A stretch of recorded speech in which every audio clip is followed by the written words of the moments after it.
everyone, it's Robin, R Silent Crafts, and welcome to my studio. This is my WiP It Wednesday video where I show you the crafty goodness that I've been working on this week. Thank you guys so much for hanging out with me on Saturday's live stream and the one that we did, I believe, on Friday or Wednesday, whenever it was earlier last week. We prepped the fabric for the trees and then I made the trees. I'm working on a mini quilt wall hanging with the Christmas trees. We tried out a bunch of different sizes and cuts to see which one looked the way I wanted it to look.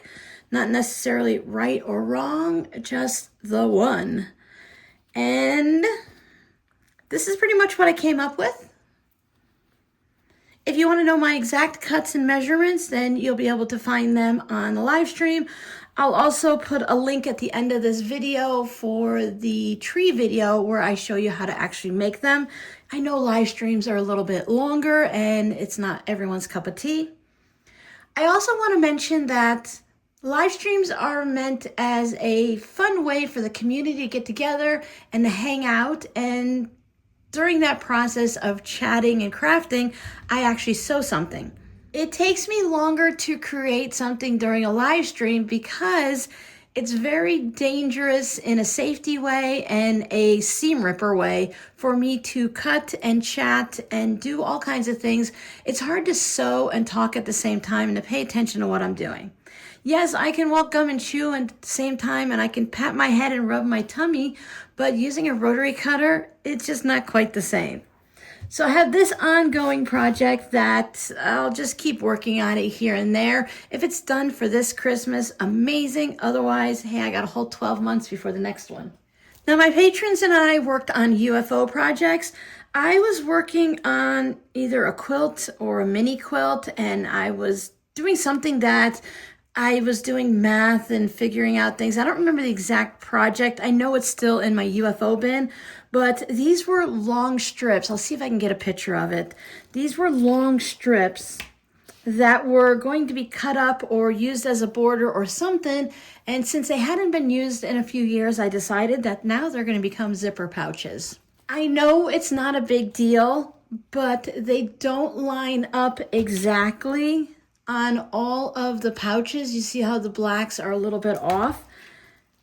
A lot off on this one. And that's because I didn't use the sew it onto paper like calculator strips to get everything nice and even.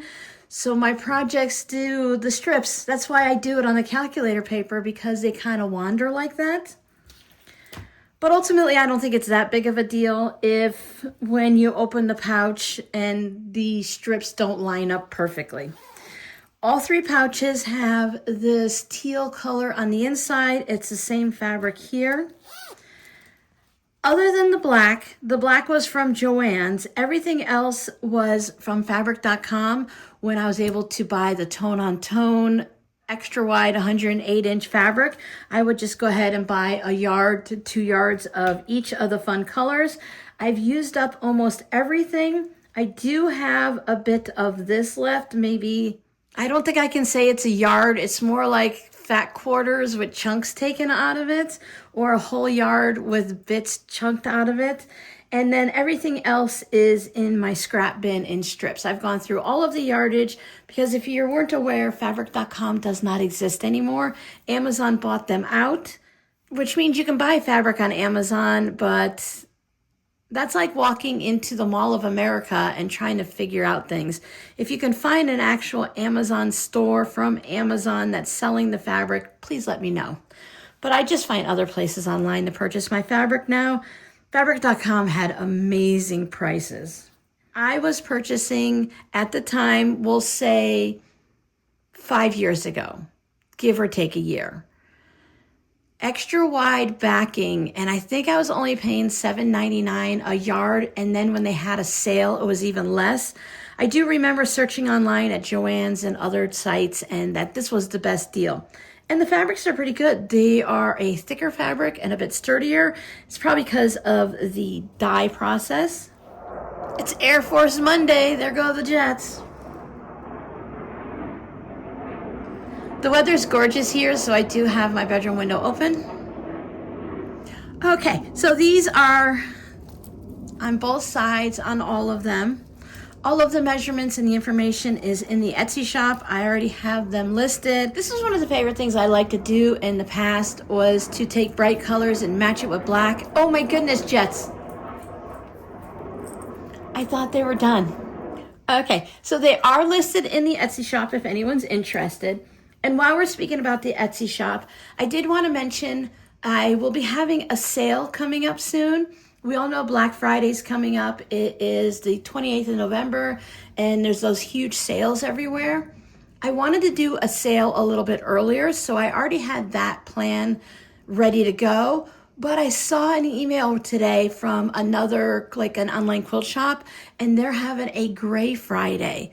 So the Friday before Black Friday, which is the 21st through the 24th, Friday through Monday, they're running a Gray Friday sale. And I thought that's great because that's around the time I wanted to run a sale in my shop. It's a huge sale for Black Friday, guys. Go out and enjoy and do your online shopping and find what you need. But I don't sell TVs and computers and anything like that. So I thought I would do the sale the week earlier to give you guys a chance to go through and find something that you might like. So I'm going to jump on that bandwagon and I'm going to go ahead and join in and call it a Gray Friday. So Friday, November 21st through the 24th, 2025, I will be putting everything in my Etsy shop on sale for 20% off. Remember, if you spend $35, you'll automatically get free shipping here in the US. I don't know if I'm going to get these coasters done in time for that sale, but I'm going to do my best to get them done. I have the layer cakes from Missouri Star that are a little Christmas themed, and it's more, I think, of a winter than a full-on Christmas. So I have a Christmas one and a winter one. So I went ahead and made the start of a bunch of coasters. I managed to get them quilted, but I haven't got them all set up for their backing fabrics. I just have them in the container with my Christmas postcards that will be going in the shop before the sale also. I'm just going to run through these so you get an idea of the fabric options. These are from the Andover Sugarberry from Andover Fabrics, their layer cake. You could see some of the fabrics there. I like how they're a little bit more subtle and they have a winter theme or just red and green. So maybe you want to use these outside of Christmas. I'm using the same fabrics from the layer cake to go ahead and put them on the back so the coasters are going to actually match. I won't just stick a Rudolph on there or Santa Claus or something like that. So after I made the 4 patches, because those are quick and easy, I wanted to make some 9 patches. One of the things I love to purchase is thread. I actually love to purchase thread more than I do fabric. I like to have every shade of every color. Now I don't. I use up a lot of thread and then I purchase new ones. But I was looking for a thread that would kind of go with these greens. I wanted a nice little subtle thread. And I was really surprised. A thread that I purchased not too long ago from the Connecting Threads, their essential lines. This one's called Aloe. And I thought this green was just perfect. It blends in nicely. I didn't want to put just a white thread on there because the white does pop a bit. I'll show you that in some of the coasters coming up. So I thought that was really great that in the last couple of months I bought that aloe thread, just a random green color, and it matches these perfectly. And I hadn't even received the layer cake yet. So I do have the white thread on this because a lot of the fabrics have white on it. And I didn't want to go green with this one and red with that one. There's just a lot of white, so white goes well. So these were more of the, I guess there's still some of them can be winter. Some of them are Christmas. Now this layer cake is actually a Missouri Star specific one. This one is Christmas in Quilt Town, and you can just see some of the fun colors. And with these, they have the little Missouri star on it. And then there's like a sewing machine, and then there's the spools of thread. So it does have a Christmas theme and a sewing theme, so it's kind of fun. Again, I have 4 patches. And then I wanted to do those traditional 9 patches, at least what I think about as traditional, where you have the white fabric and then the other fabrics. So I did have some of these. Now Missouri Star sent me just a pack of layer cake with just plain white fabric that I used for this. And then these are some of those fabrics from their specific layer cake. And then I have those fabrics for the back. I love the one with the old-fashioned Christmas ornaments on it. So this is going to be my evening project for the next couple of evenings. I just need to pin the backs on, sew around them, flip them, and then stitch around the outside. That actually can take longer than sewing the 9 patches and quilting them, just because it's a bit of a process, right? Now these aren't normally my colors, but I can really appreciate how pretty they are. Even the stripe is kind of subtle. Now this one, of course, is a little bit bolder, but they're just such pretty fabrics. And I think for someone who's going with maybe an old-fashioned Christmas with their decorations are a little bit more subtle and those shades of red and green, I think those might be a really nice accent or a gift for somebody. Look, amazing things have happened. I have finished my son Robbie's socks. Now remember, he wears a US size 15, so he's got rather large feet. This is for those that knit socks, I'm using a worsted weight versus a sock weight yarn. I do have some left over that I'll either make socks for myself, like scrappy ones, or I can make like scrappy fingerless mitts. I can add an extra color on for like the cuffs and then the cuffs at the top. If anyone's curious, this is a Knit Picks yarn and it's their Felici worsted weight and the colorway is Zen. Now I don't know if they still make this or sell this. It's one of those things that only comes out around this time of year. They don't seem to keep their Felici line out all the time. And I've heard several times that they're discontinuing it and then the knitters and the crocheters kind of complain and have an uproar and then they bring it back. I'm sure it's some type of marketing technique. So the only thing left on these is to remove all of these. These are called light bulb stitch markers, and it allows me to count the rows. So every 10 rows, I put a stitch marker. These were sent to me by a fellow knitter, and they're very useful because I only had black ones in the past, and the black light bulb markers are kind of hard to see in the darker colors. And then, of course, I have to weave in the ends on the top and the toe. And Robbie and I like a stretchy sock, but one that hugs our foot and our legs. So it does have that nice stretch. And on the back, I do it on the legs all the way around, but the feet, because you don't want to walk on this part here, because that's what the purl stitches do. They recede, and then the knit stitches stay in the front. So now that these are done, I will be going ahead and starting on his fingerless mitts, or actually finishing them. I think I'm up to about here and then with a cuff. So that means I only have to do this little section. They're not going to have full-on fingers, but he does want the little individual fingers. Of course he does. I just like to have the ribbing part here, up here to cover my fingers so that it keeps them warm, but I don't want to sit there for myself. I don't want to knit an individual tiny little, like 10 stitches around. It's not fun. It's not a big deal, but you know how we do things like weaving in ends and burying threads in like sewing and stuff? I just don't want to do it. My scarf is coming along really well. I was around the 36 inches last week, I think. And now at least 40 maybe. So I think this is coming along nicely. I enjoy working on this, but I've been concentrating on Robbie's socks.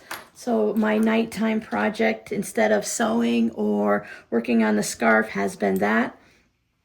Now with I have doctor's appointments.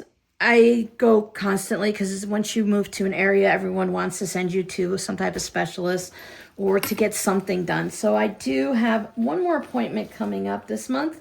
And that scarf is a little bit much to take with me, so I'm going to be casting on a new hat. And this is one of the ones where you take both ends of the yarn and knit them together. This is a red heart yarn, so it is an acrylic yarn, which is really good because it can go through the washer and dryer, or at least the washer, and if you want to let it air dry, it'll last a little longer. The retro stripes is a very popular yarn among the people that use the red heart yarn and stuff.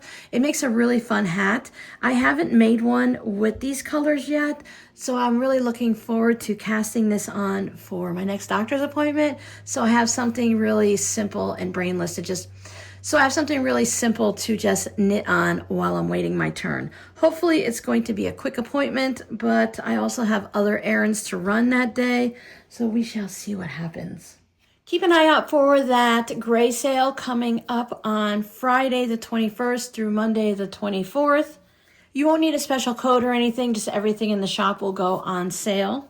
The only thing that won't be on sale will be the fabric postcard clubs, but anything else, the new items that have been there for a little bit.